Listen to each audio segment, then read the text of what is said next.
उत्तरी आयरलैंड के बेलफास्ट में 4 मार्च 1961 की एक सर्द सुबह भारत की उच्चायुक्त विजय लक्ष्मी पंडित ब्रिटेन से खरीदे गए HMS हरक्यूलिस के डेक पर पहुंची। विजय लक्ष्मी ने यहां भारतीय नौसेना का झंडा फहराया। नौसेना में शामिल होते ही इस एयरक्राफ्ट कैरियर का नाम रखा गया INS विक्रांत।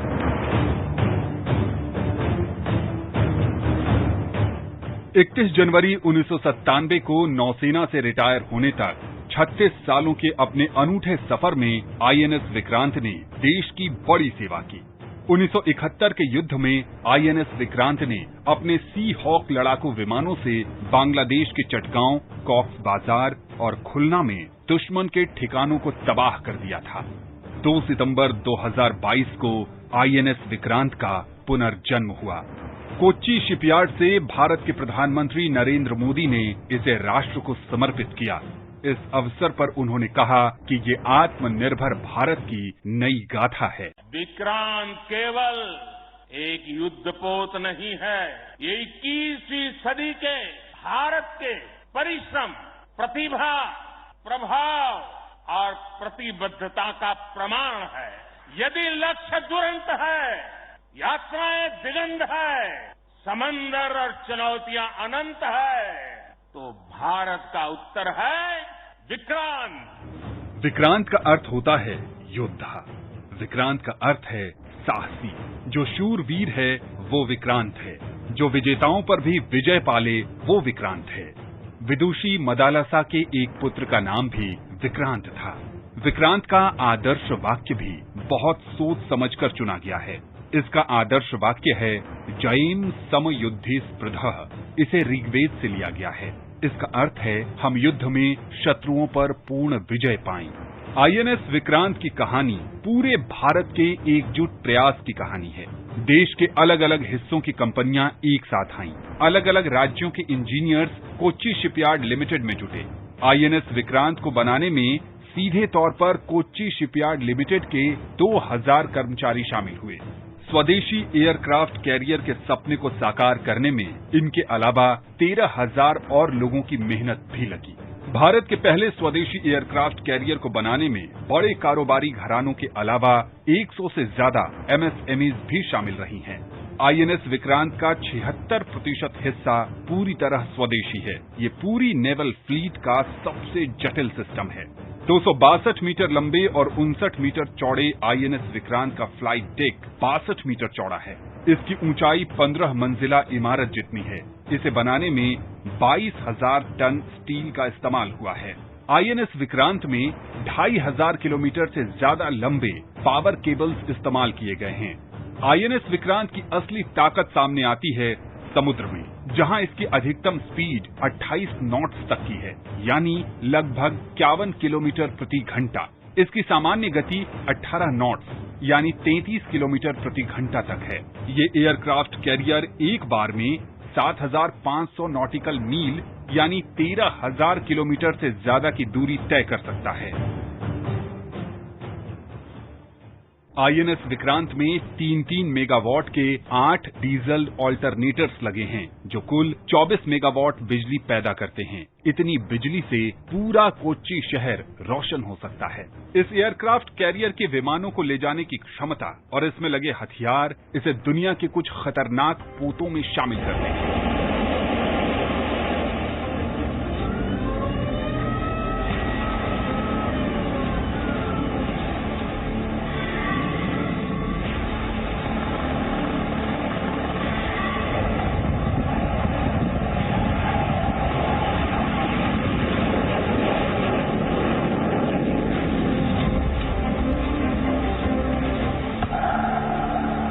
नौसेना के अनुसार ये युद्धपोत एक बार में 30 एयरक्राफ्ट तक ले जा सकता है। इनमें MiG-29 के फाइटर जेट्स के साथ Kamov 31, early warning helicopters, MH-60R, Seahawk multi role helicopter और HAL द्वारा निर्मित एडवांस्ड लाइट हेलीकॉप्टर भी शामिल हैं। नौसेना के लिए भारत में निर्मित लाइट कॉम्बैट एयरक्राफ्ट LCA तेजस भी इस एयरक्राफ्ट कैरियर से आसानी से उड़ान भर सकते हैं।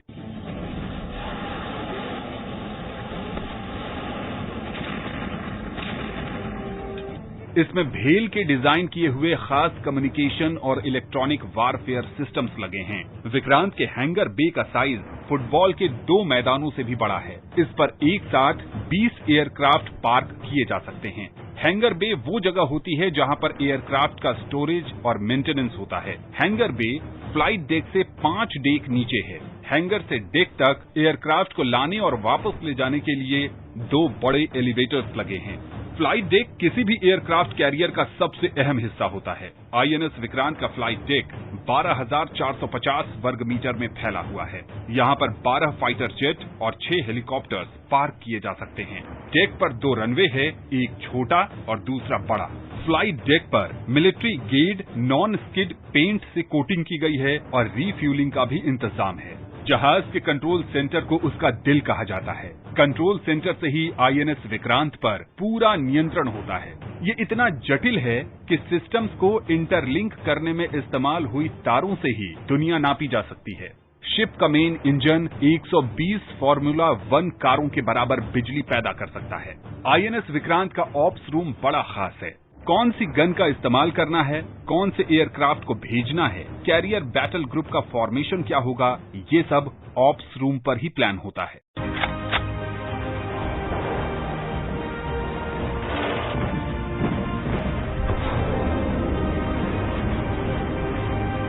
ऑप्स रूम में combat management system, weapons controls और sensors, electronic charts, radar controls लगे हैं। इलेक्ट्रिक रूम में पूरे कैरियर की बिजली व्यवस्था का हेडक्वार्टर है। आईएनएस विक्रांत पर 16 बेड्स वाला अस्पताल भी मौजूद है। हर समय यहाँ 5 मेडिकल ऑफिसर्स और 25 असिस्टेंट्स तैनात रहते हैं। शिप में medical, general ward, isolation ward, female ward, casualty और आईसीयू भी है। किसी भी तरह की इमरजेंसी में यहीं पर इलाज मिलेगा। सीटी स्कैन वाले एरिया में लेड माउंटेड दीवारें हैं ताकि रेडिएशन से प्रोटेक्शन मिले। आईएनएस विक्रांत पर प्रतिदिन करीब 5,000 खुराक खाना बनता है। किचन में ऑटोमेटेड डब, चपाती और इडली मेकर्स लगे हैं। करी बनाने के लिए बड़े बॉयलर्स हैं। यहाँ पर सिर्फ इलेक्ट्रिक स्टोव लगे हैं और डिश वॉशर्स भी ऑटोमेटेड हैं। रक्षा मंत्री राजनाथ सिंह ने इसके जलावतरण समारोह पर कहा कि इससे नौसेना की ताकत कई गुना बढ़ जाएगी। आईएनएस विक्रांत की कमीशनिंग इस बात की पुष्टि है कि आत्मनिर्भर भारत का हमारा प्रयास कोई आइसोलेटेड पॉलिसी नहीं है।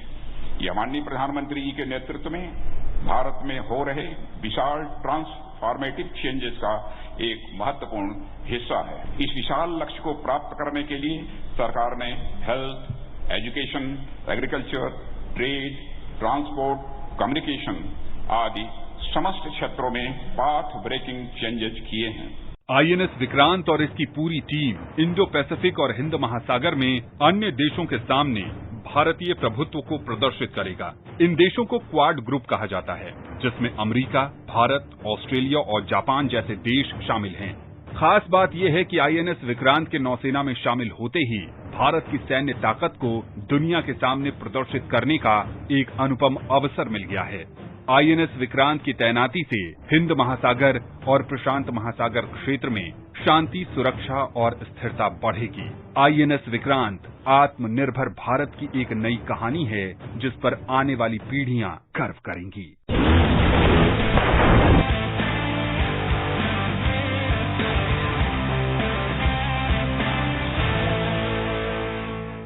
अभी आप सुन रहे थे विशेष कार्यक्रम आईएनएस विक्रांत भारत की पहचान, जिसे प्रस्तुत कर रहे थे आकाशवाणी संवाददाता आनंद श्रीवास्तव। ये कार्यक्रम आकाशवाणी के समाचार सेवा प्रभाग द्वारा प्रस्तुत किया गया। इसे आप हमारे mobile app news on AIR और YouTube channel news on AIR official पर भी सुन सकते हैं। इस कार्यक्रम के संबंध में अपनी प्रतिक्रिया आप हमें ईमेल कर सकते हैं। पता है airnsttalks@gmail.com। ये कार्यक्रम फिर से सुनने के लिए लॉग ऑन करें हमारी वेबसाइट newsonair.nic.in।